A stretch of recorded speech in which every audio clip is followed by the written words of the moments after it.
कि हमारे लिए बाबा साहब भगवान से कम नहीं।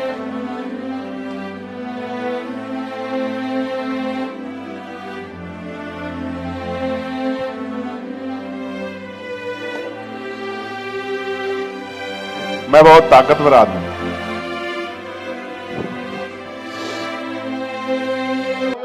आज बाबा साहब की जयंती हम यहां अमेरिका में मना रहे हैं, लेकिन भारत में हर गली में, हर गांव में, हर कस्बे में, हर शहर में, हर जिले पर, हर ऑफिस में, वो सरकार किसी की भी हो, वो बाबा साहब के विचारों से सहमत हो या ना सहमत हो, वो बाबा साहब को मानते हो या ना मानते हो, लेकिन आज बाबा साहब भारत की जरूरी और मजबूरी दोनों है। आज सबको बाबा साहब अम्बेडकर के सम्मान में खड़ा होना पड़ता है, और अगर राजनीति भी करनी है तो बाबा साहब की फोटो को अपने घरों में और अपने बैनरों पे लगा के उनके आगे नतमस्तक होना पड़ा है। ये है डॉक्टर बाबा साहब अम्बेडकर, जो भारत के खून में बहते हैं, जो भारत की सांसों में बहते हैं, जो भारत की हिस्ट्री में अजर और अमर है। जब तक देश रहेगा तब तक बाबा साहब अम्बेडकर रहेंगे। बाबा साहब अम्बेडकर को मिटाने वाला ना कोई कल था और ना आने वाले कल में होगा। जब बाबा साहब ने उनसे पूछा तो उन्होंने कहा कि डॉक्टर अम्बेडकर, मैं एक जर्नलिस्ट हूं और यहां के इंडिया के बड़े बड़े लीडर से बात करने के लिए सुबह से प्रयास कर रहा हूं। कोई भी नेता समय नहीं दे पा रहा है, कोई आराम कर रहा है तो कोई परिवार के साथ बिजी है। तो मुझे लगा कि आपसे बात की जाए, लेकिन रात के 1:30 बजे 2 बजे आप क्यों जाग रहे हो? तो बाबा साहब ने एक ही लाइन में जवाब दिया कि उनका समाज जाग रहा है इसलिए वो लोग सो रहे हैं, और मेरा समाज सो रहा है इसलिए मैं जाग रहा हूं। आप सभी को विश्व रत्न महामानव डॉक्टर बाबा साहब अम्बेडकर की 134वीं जयंती की आपको हार्दिक बधाई पेश करता हूं और मुबारकबाद देता हूं। हमारे लिए ये सिर्फ दिन नहीं, हमारे लिए दुनिया है, क्योंकि अगर बाबा साहब अम्बेडकर ना होते तो शायद हम लोग आज ये मान सम्मान का जीवन प्राप्त नहीं कर पाते। कोई अपने माता पिता को भूल सकता है, हालांकि भूलना तो नहीं चाहिए। कोई अपने गांव को भूल सकता है, अपने जिले को, प्रदेश को भूल सकता है, लेकिन हम में से एक भी यहां ऐसा नहीं है जो डॉक्टर बाबा साहब अम्बेडकर को भूल जाए, क्योंकि हमने ये महसूस किया है कि बाबा साहब अम्बेडकर ने किस तरह का जीवन जीकर हमारे लिए जो मुश्किलों के रास्ते थे उनको आसान बनाए। प्यारे साथियों, डॉक्टर बाबा साहब अम्बेडकर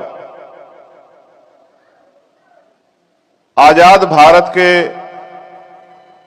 पिता भी हैं, फादर ऑफ नेशन भी हैं, क्योंकि जब देश आजाद हुआ था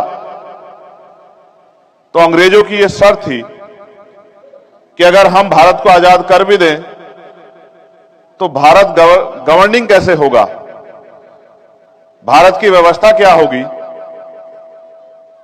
क्या भारत को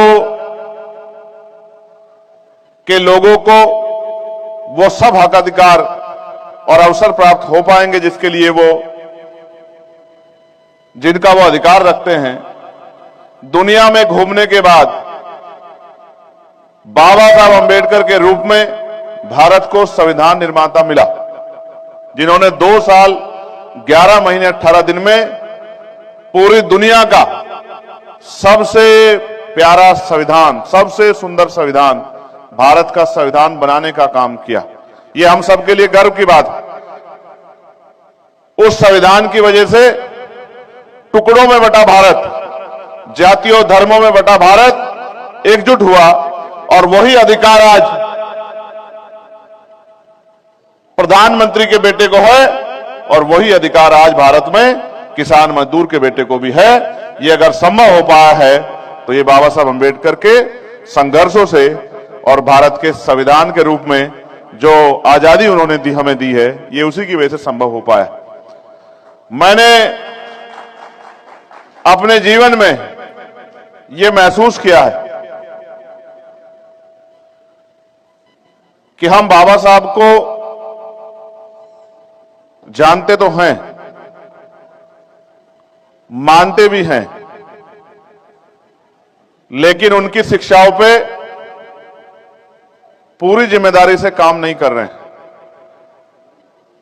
क्योंकि जिस दिन हम उनकी शिक्षाओं पे काम करेंगे तो मुझे ऐसा लगता है कि हमारी परेशानियां बड़े पैमाने पे खत्म हो जाएगी। जब मैं यहां आया हूं तो आपको देख के मेरे मन में बड़ा उत्साह है कि आपने बाबा साहब अंबेडकर को फॉलो करके यहां स्वाभिमान सम्मान का जीवन प्राप्त किया। बाबा साहब कहते थे कि गांव जातिवाद का अड्डा है, गांव से निकलो और शहर की तरफ चलो,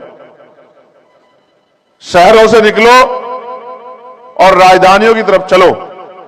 आपने तो उनकी बात को और आगे बढ़ाया और आप कामयाबी के लिए गांव से शहर, शहर से प्रदेश, प्रदेश से देश और देश से यहां विदेश तक भी पहुंच चुके हो।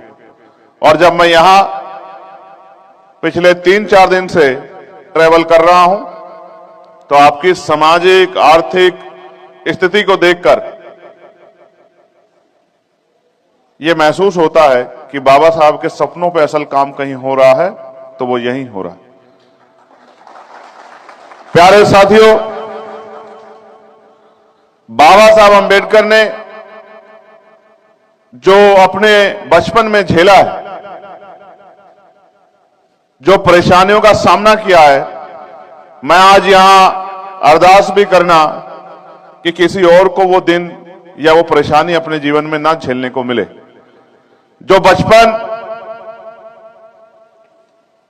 जिसमें ज्ञान की कमी होती है और मां बाप पहले गुरु के रूप में और विद्यालय में गुरु आपके जीवन को संवारने का काम करता है, वहां बाबा साहब अंबेडकर ने अपने शिक्षा के समय इस तरह का अपमान और गैर बराबरी का सामना किया है कि आज हम किसी भी कीमत पे इस तरह के अपमान को स्वीकार करने के लिए तैयार नहीं। हालांकि यह भी सच है कि जिस देश से मैं आया हूं वो देश तो बड़ा सुंदर है, लेकिन आज भी वहां ऐसी घटनाएं होती हैं जिनको सुनकर मन कांप जाता है। अभी कुछ दिन पहले राजस्थान के एक गांव में सिर्फ मटकी छूने पर एक बच्चे को पीट पीट के मार दिया गया। जब उस बच्चे की वीडियो मैंने देखी तो मेरे मन में बड़ा क्रोध पैदा हुआ और मुझे बाबा साहब याद आए कि जो बाबा साहब उस समय सह रहे थे, उस मानसिक सामंतवाद से अभी भी देश आजाद नहीं हुआ। हालांकि बाबा साहब ने हार नहीं मानी। जिनको स्कूल के बाहर बिठाया गया, उन्होंने तो करोड़ों करोड़ों लोगों के स्कूल के रास्ते खोल दिए कि वो करोड़ों लोग पढ़ें और पढ़ लिख के अपनी जिंदगी का फैसला खुद करें। ये कहा जाता है कि जब तक हम लोग पढ़ लिख नहीं पाएंगे तब तक हमारे जीवन में बहुत बड़ा बदलाव नहीं होगा। और जब ये कहा गया है तो हमें इसे अपने जीवन में महसूस करना चाहिए कि अगर हम ने पढ़ लिख कर प्रयास नहीं किया होता तो क्या यहां आकर डॉक्टर, इंजीनियर, वकील, जज बनने के अवसर हमें मिलते, या भारत में भी क्या ये अवसर हमें मिलते। इस दर्द के साथ मैं इस बात को आगे बढ़ाऊंगा कि बाबा साहब अंबेडकर ने हमारे लिए अपने 4-4 बच्चों का बलिदान दिया। आप महसूस करके देखिए, हमारी माताएं, हमारी बहनें, हमारी बच्चियां यहां हैं।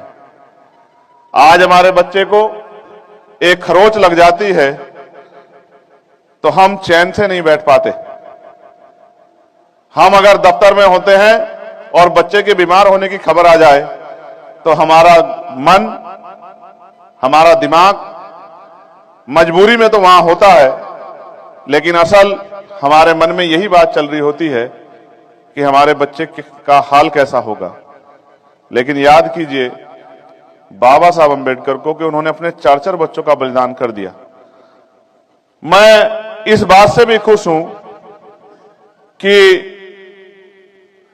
इस स्टेज से बाबा साहब की जर्नी पर बड़ी चर्चा हुई, चाहे वो गोलमेज कॉन्फ्रेंस हो या बाबा साहब द्वारा लिखी गई बहुत सारी किताबें जो हमारे लिए आज भी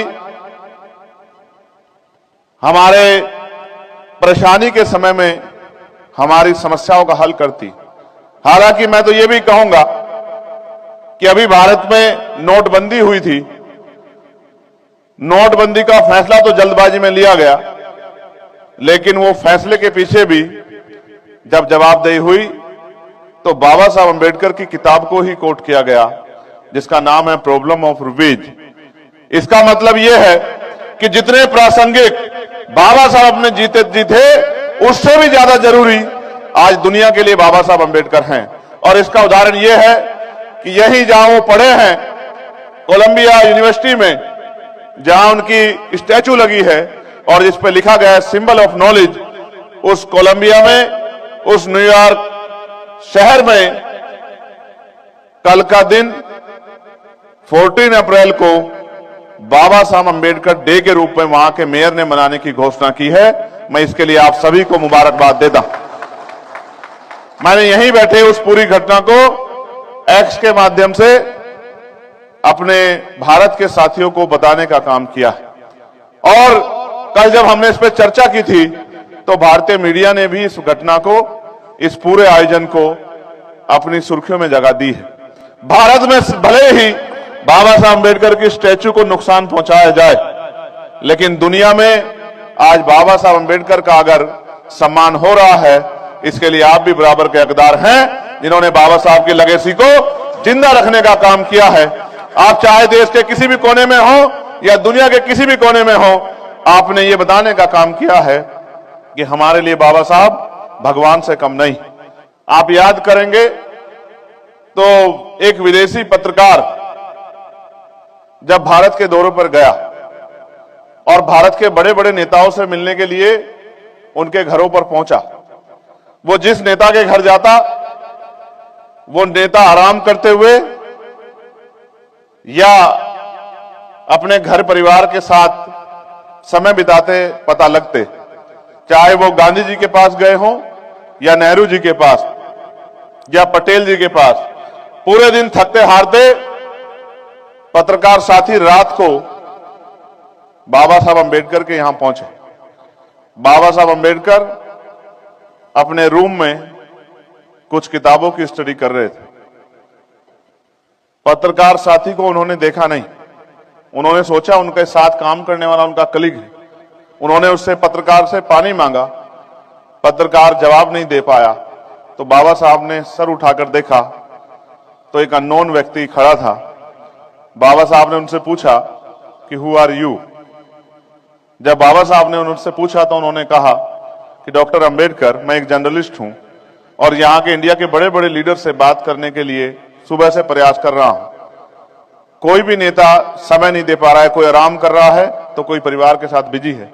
तो मुझे लगा कि आपसे बात की जाए, लेकिन रात के 1:30 बजे 2 बजे आप क्यों जाग रहे हो?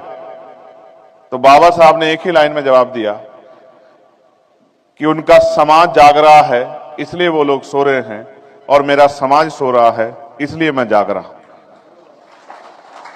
अब धीरे धीरे उनका समाज जागने लगा है। जिस दिन ये संपूर्ण रूप से जाग जाएगा, मैं आपको विश्वास दिला के कहता हूं कि उस दिन असल में बाबा साहब अंबेडकर का युग आएगा।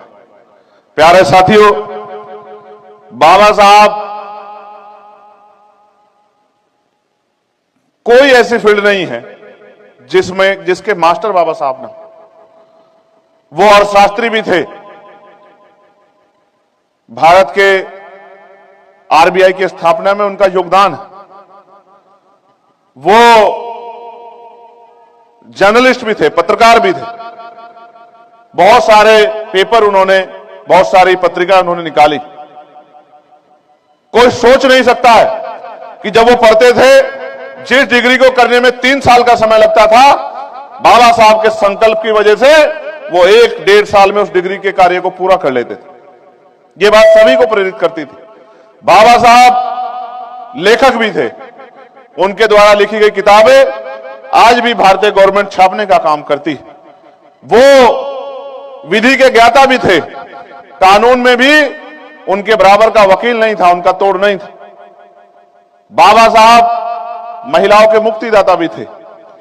हमारी बहनों को शायद पता हो या ना पता हो, जहां तक मैं जानता हूं कि उनको पता होना चाहिए कि भारत में अगर महिलाएं डॉक्टर, इंजीनियर, आईएएस, आईपीएस, वकील, जज अगर बन पाई हैं, आज देश का नेतृत्व कर पाई हैं, गांव की सरपंच से लेके MLA, MP, minister, chief minister, राज्यपाल, गवर्नर, अगर प्राइम मिनिस्टर, राष्ट्रपति बन पाई हैं, तो ये बाबा साहब अंबेडकर के अथक प्रयासों से संभव हो पाया है।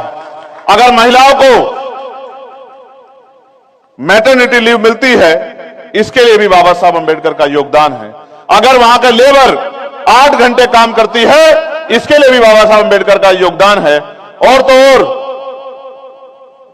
मैं तो ये कहूंगा कि हम जैसे गूंगों को अगर जबान मिली है कि हम यहां खड़े होके या देश की पार्लियामेंट में खड़े होके अपने हक अधिकार के लिए लड़ने का काम करते हैं, बोलने का काम करते हैं, तो यह अवसर दिया है हमें डॉक्टर बाबा साहब अंबेडकर ने। प्यारे साथियों, एक घटना जो मेरे जीवन में मुझे बड़ा प्रेरित करती है, और ये भाषण बाबा साहब अंबेडकर का 18 मार्च 1956 का है, जो आगरा में उन्होंने दिया था। हम मान्यवर काशीराम साहब से कैडर में इस बात को सुना करते थे कि जब 18 मार्च 1956 को बाबा साहब आगरा में थे और आगरा में उन्होंने जब स्पीच दी, तो उन्होंने ये कहा कि मुझे मेरे पढ़े लिखे लोगों ने धोखा दिया है। मैं बड़ी मुश्किल से इस कारवां को यहां तक लेके आ पाया हूं। अगर आप इसको आगे नहीं बढ़ा सकते, तो मेरे बच्चों, मेरा यह संदेश है कि इसको पीछे मत जाने देना। यह बात तो आपने बहुत बार सुनी होगी, लेकिन अगर आप मुझे सुनते हैं तो इसके आगे की कहानी आपने सुनी होगी कि बाबा साहब ने पूरी बात उस दिन क्या कही थी। बाबा साहब को यह तकलीफ थी कि जिनको सहारा देके उन्होंने पढ़ने के लिए भेजा, उन्होंने देश से और समाज से किनारा कर लिया। उन्होंने ना समाज की परवाह की, ना अपने देश की परवाह की। उन्होंने बाबा साहब के योगदान को भुला दिया और अपने परिवार तक सीमित हो गए। तो बाबा साहब अंबेडकर ने बात को आगे बढ़ाते हुए कहा कि अब मैं बूढ़ा हो चला हूं, बीमार रहता हूं। अब मैं बूढ़ा हो चला हूं, बीमार रहता हूं। जो मैं करना चाहता था, उसका बहुत कम हिस्सा अभी कर पाया हूं। मैं ये सोचता हूं कि इस आंदोलन रूपी तंबू को जिस तरह मैंने चलाया है, अगर एक भी नौजवान ऐसा खड़ा हो जाए कि वो इस तंबू का बंबू बनके इस आंदोलन को आगे बढ़ाने का काम करे, तो मैं अंबेडकर भी चैन से मर सकूं। लेकिन जब मैं चारों तरफ देखता हूं, तो मुझे एक भी नौजवान ऐसा दिखाई नहीं देता। जिस दिन मैंने ये बात पढ़ी थी, उसी दिन मैंने ठान लिया था कि हम बाबा साहब के सपने को अधूरा नहीं छोड़ेंगे। बाबा साहब अंबेडकर के सपने को पूरा करके दिखाएंगे, अपने जीवन का एक एक पल लगाएंगे और ये साबित करेंगे कि अभी बाबा साहब अंबेडकर के बच्चे जिंदा हैं, उस देश में वो सपना पूरा होगा जो बाबा साहब ने देखा था। प्यारे साथियों, आज बाबा साहब की जयंती हम यहां अमेरिका में मना रहे हैं, लेकिन भारत में हर गली में, हर गांव में, हर कस्बे में, हर शहर में, हर जिले पर, हर ऑफिस में, वो सरकार किसी की भी हो, वो बाबा साहब के विचारों से सहमत हो या ना सहमत हो, वो बाबा साहब को मानते हो या ना मानते हो, लेकिन आज बाबा साहब भारत की जरूरी और मजबूरी दोनों है। आज सबको बाबा साहब अंबेडकर के सम्मान में खड़ा होना पड़ता है, और अगर राजनीति भी करनी है तो बाबा साहब की फोटो को अपने घरों में और अपने बैनरों पे लगा के उनके आगे नतमस्तक होना पड़ा है। ये है डॉक्टर बाबा साहब अंबेडकर, जो भारत के खून में बहते हैं, जो भारत की सांसों में बहते हैं, जो भारत की हिस्ट्री में अजर और अमर है। जब तक देश रहेगा, तब तक बाबा साहब अंबेडकर रहेंगे। बाबा साहब अंबेडकर को मिटाने वाला ना कोई कल था और ना आने वाले कल में होगा। क्योंकि जैसे जैसे हमारी नई जनरेशन बाबा साहब को समझ रही है वो उनके रास्ते पे चल रही। आज देश में तेलंगाना एक ऐसा स्टेट है जिसने सबसे बड़ी स्टैचू बाबा साहब की लगाई। उसके बाद आंध्रा के लोगों ने, आंध्रा की सरकार ने उससे भी बड़ी स्टैचू, जैसे यहां आपके यहां की स्टैचू यहां है लिबर्टी, स्टैचू ऑफ लिबर्टी, वैसे ही डॉक्टर बाबा साहब अम्बेडकर की बड़ी बड़ी आत्मकद स्टैचू बड़े बड़े प्रदेशों में लग रही, क्योंकि वो किसी जात का हो, वो किसी धर्म का हो, वो किसी पार्टी का हो, लेकिन बाबा साहब अम्बेडकर ना जाति, ना धर्म, ना पार्टी, इन सब के बैरियर से ऊपर। उनका कद फादर ऑफ नेशन, उनका कद विश्वास, उनका कद संघर्ष, उनका कद समानता, स्वतंत्रता, बंधुत्व, उनका इतना बड़ा कद है कि उनके बाद उनके बिना आज आजाद भारत में राजनीति की कल्पना नहीं हो सकती। क्योंकि हम तो बाबा साहब अम्बेडकर को इस रूप में मानते हैं कि वो हमारे लिए भगवान। हमारे लोग तो, मुझे ये कहने में बड़ा, आप तो, हमारी बहनें तो यहां आ गई हैं, लेकिन मुझे ये कहने में कोई हर्ज नहीं है कि गांव की बिना पढ़ी लिखी महिलाएं भी अपने पिता के बारे में कुछ भी सुन सकती हैं, अपनी मां के बारे में कुछ भी सुन सकती हैं, लेकिन बाबा साहब अम्बेडकर के खिलाफ कुछ नहीं सुन सकती। अगर किसी गांव में बाबा साहब अम्बेडकर की स्टैचू लगी हो और उसकी तरफ कोई आंख उठा देता है तो हमारी बहनें जो कभी घर से बाहर नहीं निकलती, वो बाबा साहब के सम्मान में आंदोलन करने का काम करती है, बाबा साहब के सम्मान में संघर्ष करने का काम करती है। इसलिए मैं बार बार कह रहा हूं कि बाबा साहब अम्बेडकर हमारे खून में बहते हैं। प्यारे साथियों, जो लोग मुझे सिर्फ राजनीतिक तौर पर जानते हैं, मैं उनको अपने बारे में भी कुछ बताना चाहता हूं। हालांकि मैं तो इस मिशन का छोटा सा सिपाही हूं। मैंने तो जिनको गुरु माना, मान्यवर साहब काशीराम, मैं ये भी कह सकता हूं कि अगर मान्यवर साहब काशीराम नहीं होते तो शायद हमारे लोग बाबा साहब अम्बेडकर को भूल जाते। जब हम बाबा साहब अम्बेडकर को भूल रहे थे तो मान्यवर काशीराम साहब ने गली गली जाके लोगों को, मान्यवर काशीराम साहब ने बाबा साहब अम्बेडकर के बारे में बताने का काम किया, बाबा साहब अम्बेडकर के संघर्ष को बताने का काम किया, बाबा साहब अम्बेडकर के योगदान को बताने का काम किया। इसी तरह से ये लेगेसी चली आ रही। पहले फूले साहब ने, फिर साहू जी महाराज ने, फिर बाबा साहब अम्बेडकर ने, और आज जब हम बाबा साहब को नमन कर रहे हैं तो उनकी पत्नी को भी, मां रमा को भी हमें याद करना चाहिए। क्योंकि जिस तरह मां रमा ने बाबा साहब अम्बेडकर का साथ दिया, उसी तरह आज हमारी बहनें माएं भी हम सब लोगों के घरों में हमारा साथ देके हमें ये लड़ने की शक्ति देती है।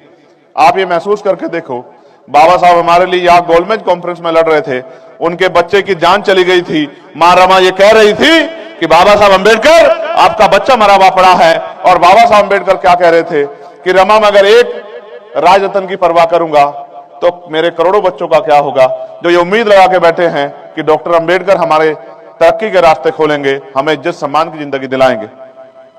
इसलिए मेरी नजरों में बाबा साहब अम्बेडकर जैसा कोई दूसरा नहीं हो सकता है। प्यारे साथियों, मेरा जन्म एक गांव में हुआ है जिसका नाम है छुटमलपुर। आजकल वो कस्बा हो गया क्योंकि दुनिया बदल रही है, आबादी बढ़ रही है।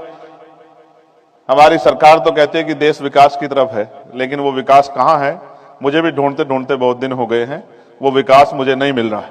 जिस दिन वो विकास मुझे मिलेगा उस दिन मैं उससे भी सवाल करूंगा, क्योंकि मुझे ये सवाल करने का अधिकार भारत के संविधान ने दिया है।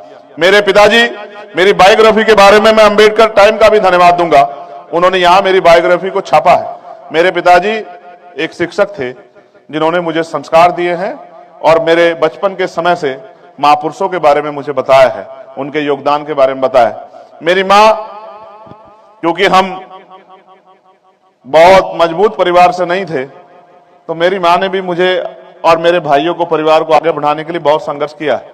मुझे यहां कहने में कोई परहेज नहीं है कि मेरी मां ने घास काट काट के हमें पाला, दूध बेच बेच के हमारी जरूरतों को पूरा किया। आज वो मुझसे बहुत दूर है, लेकिन उसका आशीर्वाद हमेशा मेरे साथ है। वो वहां इंडिया में है और मैं कोशिश करूंगा यहाँ के प्रोग्राम के बाद आज उनको फोन करके उनका आशीर्वाद ले लूं, क्योंकि काम के चक्कर में बहुत कम समय मिलता है कि उनसे बात नहीं हो पाती। शुरुआत में कास्ट डिस्क्रिमिनेशन झेलने के बाद मैंने लॉ की पढ़ाई की है। लॉ की पढ़ाई के बाद मैं पढ़ने के लिए विदेश आना चाहता था। अचानक मेरे पिताजी बीमार हो गए। पैसे की कमी के कारण और पॉलिटिकल पहुंच ना होने के कारण मैं उनका इलाज सही तरह नहीं करा पाया। मेरे पिता मेरे हीरो थे, क्योंकि उन्होंने कभी मेरी जरूरतों में के समय में मुझे अकेला नहीं छोड़ा। हर पिता हीरो ही होता है, वो अपने बच्चों की सारी खुशियों को पूरा करना चाहता है। मेरे पिता भी मेरे हीरो थे, लेकिन मैं अपने हीरो के लिए कुछ नहीं कर पाया। जब वो मुझे छोड़ के गए, उस दिन वो दिन था 11 जनवरी का और साल था 2013। उस दिन मैंने तय किया था कि मैं आज के बाद अपना जीवन बाबा साहब अंबेडकर के अधूरे काम को, मान्यवर साहब श्री काशीराम के अधूरे काम को पूरा करने के लिए लगाऊंगा।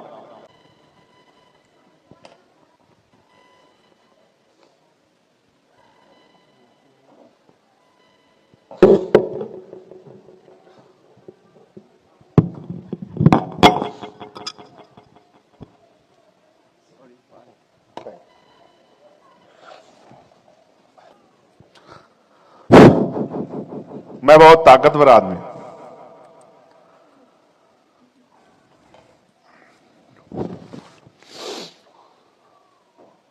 लेकिन पिता उसके जैसा भी कोई नहीं होता है और वो दोबारा भी नहीं मिलते। इसलिए थोड़ा सा भावुक हो गया हूं। जिसने जीवन दिया उसे कुछ नहीं दे पाया। खैर, उनकी इच्छा थी, और जब वो बीमारी के दौरान थे उन्होंने मुझसे कहा था, वो मुझे विदेश तो भेजना चाहते थे, लेकिन साथ साथ उन्होंने मुझसे कहा कि आप भी विदेश चले जाओगे, वहां की चमक दमक में खो जाओगे, वहीं सेटल हो जाओगे, लेकिन पता नहीं महापुरुषों के मिशन के लिए कोई कुछ भी क्यों नहीं करता। मुझे लगा कि वो भरे मन से मुझे भेजना तो चाहते हैं, लेकिन वो मुझे एहसास भी करा रहे हैं कि मेरी जिम्मेदारी क्या है। उन्होंने मेरा नाम चंद्रशेखर आजाद ऐसे नहीं रखा, मेरे भाई का नाम भगत सिंह ऐसे नहीं रखा। ये उनकी सोच थी कि उनके नस्लें, उनके बच्चे वो अपने देश के लिए कुछ करें। 12 जनवरी 2013 को मैंने अपने सारे सपनों को एक साइड रखा और मैं बाबा साहब अंबेडकर के मिशन में, सामाजिक परिवर्तन और आर्थिक मुक्ति के मिशन में पूर्ण रूप से शामिल हुआ। बहुत सारी अपना संगठन भीम आर्मी भारत एकता मिशन बनाकर बाबा साहब का जो पहला कोट था कि शिक्षित बनो, तो शिक्षा के क्षेत्र में जो बच्चे जिनको पढ़ने का अवसर नहीं मिल पा रहा है गरीबी के कारण, उनको पढ़ाने के लिए भीम आर्मी पाठशालाएं खोली। और आपको खुशी होनी चाहिए कि व्यक्ति एक स्कूल खोलते डरता है, हमने हजारों की संख्या में स्कूल खोल के बाबा साहब के मिशन को आगे बढ़ाने का काम किया। और हम अपने पाठशालाओं में सिर्फ सिलेबस नहीं पढ़ाते थे, महापुरुषों के बारे में भी पढ़ाते थे। फिर एक घटना के कारण जहां हमारे लोगों पर अत्याचार हुआ था, मुझे जबरन जेल भेजा गया। फरारी के समय में मैं पंजाब के साथियों के साथ रहा, फगवाड़ा में, होशियारपुर में, और जब मैं जेल चला गया तो 4 महीने बाद मुझे बेल मिल गई। मैंने सोचा कि 4 महीने या लगभग 120 दिन हो गए हैं, कल मैं सूरज देखूंगा। रात के 3 बजे मेरे ऊपर एनएसए लगाई गई, नेशनल सिक्योरिटी एक्ट, और मुझे फिर से जेल में डाल दिया गया। मैं लगभग 16 महीने जेल में रहा।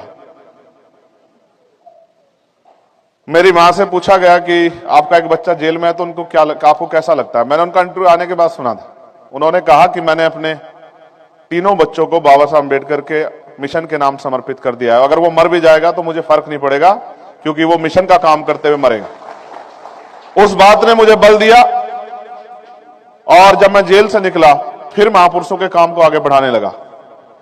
फिर दिल्ली में आपको याद होगा कि तुगलकाबाद वाला गुरु घर टूटा, सबने चिंता जाहिर की कि हमारे का अपमान नहीं होना चाहिए। वो ऐसी जगह है जहां सदगुरु महाराज लगभग 6 महीने रुके थे। जब सिकंदर लोधी ने उनको गिरफ्तार कर लिया था और फिर बाद को में सिकंदर लोधी को उनसे माफी मांगनी पड़ी, तो सिकंदर लोधी ने ये रिक्वेस्ट की थी महाराज जी से कि महाराज जी आपसे मेरा आग्रह है कि आप यहां रुकना, कुछ समय इस धरती पर अपने चरण रखना, तो हम लोगों का भाग सुधर जाएगा। तो वो लड़ाई भी लड़ने का काम हुआ, पंजाब का उसमें बहुत सहयोग रहा, हरियाणा का बहुत सहयोग रहा, वैसे तो देश भर में का सहयोग रहा, लेकिन विदेश में बैठे हमारे भाइयों का बड़ा सहयोग रहा। आर्थिक रूप से गाइड करने में आप लोगों ने बहुत बड़ा रोल अदा किया। जब वो आंदोलन हुआ तो हमें अपनी मांग को मनवाने के लिए 96 लोगों को जेल जाना पड़ा। हम लोग लगभग 2.25 महीने जेल में रहे। फिर कोई भी ऐसा दिन नहीं है जिस दिन हमने लड़ाई ना लड़ी।